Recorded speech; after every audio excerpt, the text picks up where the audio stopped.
In this short video, we're going to run through how to write an effective internal audit schedule. We're going to use one of our templates that's available to you, which you can access from our website, Free Resources. We'd like to take this time to ask you to subscribe to our YouTube channel and follow us on LinkedIn. My name's Chris Docherty. I work for FQM. We are a QHSE consultancy, training and software organisation focused on making compliance simpler. So an internal audit schedule is something that's required as part of your compliance to ISO and various other international standards. A lot of people use a traditional approach to internal auditing and undertake audits based on the standard or based on maybe something that's been prepared for them by an external consultant. What we really want to talk about here is getting the greatest return on investment of your internal audit process. After all, you have invested in training internal auditors. You're giving the time away from their normal day job to do internal audits. Therefore, you want a return on that investment. So one of the key things is, what is an internal audit schedule or plan? So it's a list of internal audits that you need to do. It should identify what the scope of the audits are. It should identify who the auditors are, who or what will be audited, some date and timeline around that, and requirements to meet, where appropriate, an international standard, whether that be ISO 9001, 45001, BRC food safety, for example. One of the things we want to talk about in more detail is taking a better approach so that it is a risk-based internal audit schedule, and therefore you are putting your attention and focus in the right place. So the first way to do this around the method is we want you to identify the risks and weaknesses in your business.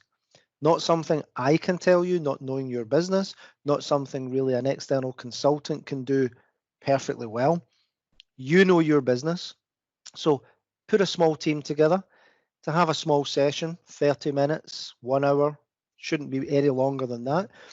Go through your different procedures and processes and activities that you do within your business and identify the areas where you believe are potentially the greatest risk to your business or the weakest links in your business. Remember also that these can be the links between processes, and therefore doing an audit on a standalone process might not be the most beneficial for that activity. It might be more appropriate to audit, for example, 3 different processes or procedures together to see the interaction of how they link between one another. It's then important to grade them according to how important it is to you or how high a risk they have to your business. And again, I want to stress that this is something that is important that's done within an organization. You know your business. You can look back or think back to the past couple of years and think about areas that have brought about concern or weaknesses or have caused issues with your customers or your supply chain, and look at that and grade that. You may want to use low, medium, high or some other methodology. Also, don't forget about your critical suppliers.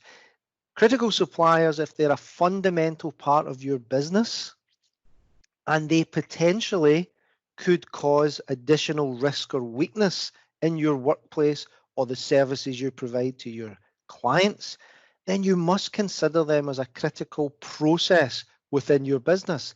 Therefore, why would you not include them as part of your internal audit schedule? It is important to remember here that it doesn't necessarily mean that you have to go and visit them. It doesn't necessarily mean that they have to come to you. It could be a desktop exercise that's sufficient to satisfy the criticality of that supplier. So what's the benefits of doing it this way? Well, focus is given to what is important inside your business. not what's required by an international standard or an external auditor or suggested by a consultant. It's what's important to your business. And remember, it should be a live document. So make changes as additional weaknesses are uncovered. What do we mean by that? So where we see an increase in the number of customer complaints, an increase in the number of issues with a particular supplier, an increase in our scrap rate or our rework rate or service provision recalls or warranty claims. Where these things happen, yes, we have to put improvements or corrective actions in place, but think about updating your schedule so that you bring those weaknesses or risks or concerns in and put additional focus on them. You want greater return on your investment. That time you put in to doing the audits should not just be about ticking boxes to satisfy an external auditor. You must move beyond that. It's about getting that return on investment so that you can drive improvements in your business and give you confidence that the actions you've taken to correct weaknesses are working well.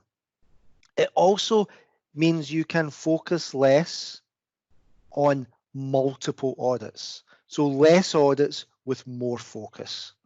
Also, you can get more engagement from your workforce.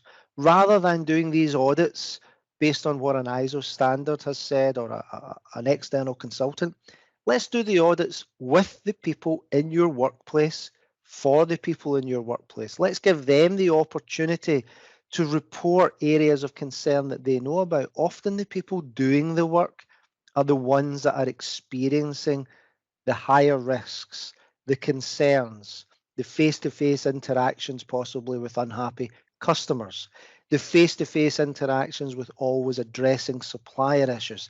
So more engagement with the workforce improves that. And of course, it's a focus on improvement. The other area I want to talk about is not just about repeating the same audits time after again every year. Think about doing your audit schedule over a 3-year certification cycle.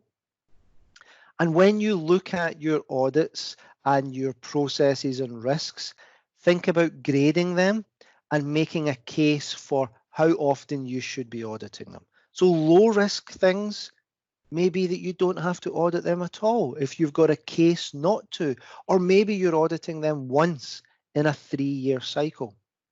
Medium risk activities, you may say, well, I think again, once every 2 to 3 years might be sufficient, but remember it's a live document. So if any of these processes have additional weaknesses or risks that appear over that 3-year cycle, you may need to upgrade them from medium risk to high risk. Then maybe you might look at high risk and say, well, for high risk, we're going to do these once every year. And then you may also have critical. Critical typically will be only a handful of processes or activities or procedures that are really fundamentally critical to what you do. And you know that they have a critical risk level in your business if not well controlled. And also you may know that there could potentially be some weaknesses. These you may decide to do 2 or 3 times a year, therefore to give you more focus on the things that are important to your organization. We're now going to jump out and have a look at what an internal audit schedule looks like. So when we look at this internal audit schedule, which has been partly prepared, we want to show you an example of what it could look like and the methodology around this. So, as before, I mentioned that a team of individuals may come together within the business, broad spectrum from different areas, and they may identify what the different processes and procedures are within your business. Based on these processes and procedures, you can then put a criteria around these. And this criteria I'm going to show you down here on this demo is from low to critical, with some color coding and with some guidance around how often we would be doing audits. You can see that I have applied the color code to these different processes and procedures noted down in this column. And also for additional benefit for my external auditor, I've also identified the appropriate ISO clauses that align with those processes or procedures. This is not really for my benefit. This is simply for the benefit for the external auditor. Makes it simple for me to present it to that auditor. I've then gone through the process of working in my small team to look at the schedule and identify which areas are critical, high risk, medium risk, and low, and apply them appropriately to the scale that we've decided, being once every 3 years, once every 2 years, once a year, and maybe a couple of times a year. And what we've done is put inside each of these boxes the initials of the auditors that we believe are the appropriate person to undertake this audit, so that as much as possible they have a degree of separation from the actual activity that's happening. So what's important to recognize here is that we've also locked off a few months. This is not a requirement, it's just an example where we can show you that there are certain months in the year, in this case our year end, which is so critical from a financial point of view that we really don't want to disrupt what's going on at all within the business. Therefore, we are blocking off all of the month of March within each of our years. You can see at the top here, we've created the schedule over a 3-year window based on our 3-year certification, running from March 2020 through to January 23. You can also see that we have created an area here where it counts the number of audits in a month. Now that's also very important as a little tip, because what you don't want to have is periods within the year where you're doing excessively large numbers of audits and other periods where you're not.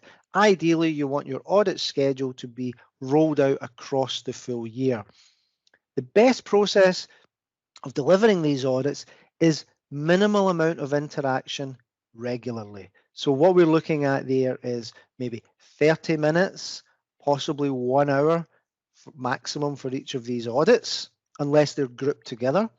And then maybe looking at doing that every month. So someone is interacting. And now, of course, this is dependent upon the size of your organization, the criticality, the number of auditors you have. It may be that you don't need as many as this. This is just an example. And we've recorded evidence of this as a separate document linked to our management review, which we can present to an external auditor that says, here is the output of our brainstorming session associated to creating a risk-based internal audit schedule. So for example, we may scroll down a little bit further. We see here that critical risk items might be quite appropriate. So we've got 2 operational activities here which are critical and something that's medium risk. We may decide that these operations are so closely linked together and interlinked with each other that it's important to do them at the same time. So we may say here that we are going to do these particular activities at the same time with the same auditor. So we may simply identify these here and put the red against this and the orange against here. But we may also simply just try to show that these activities are linked together, and therefore we may use some other methodology of showing that. So we may want to say that these are being done by this individual at the same time, and we might want to link them together in some way. This is evidence to show that these are being done together, and you might want to put some key associated to that. Key message here is that it's a live document. So if something has been an issue, let's say this particular process here, which is being done once every few years, we might see that this suddenly has been escalated to high risk because of some issues. We don't change the audit that's been complete, but we may add in additional audits that need to take place throughout the next couple of years, just to give us some confidence that this is working and identify who the individuals are that are going to do these audits. And it's possible also you might want to mix up who the auditor is to get other people's opinion on it. So hopefully that's given you an idea. This particular schedule as a template is available to you on our free resources area on our website. We would like to ask individuals who are seeing this through being shared on LinkedIn or other places, please follow us on LinkedIn, follow our company page as well as my own page, Chris Docherty, and it would be great if you could also subscribe to our YouTube channel. We have lots of different free videos, free training sessions that we offer on there, and we welcome any feedback you give us. Thank you.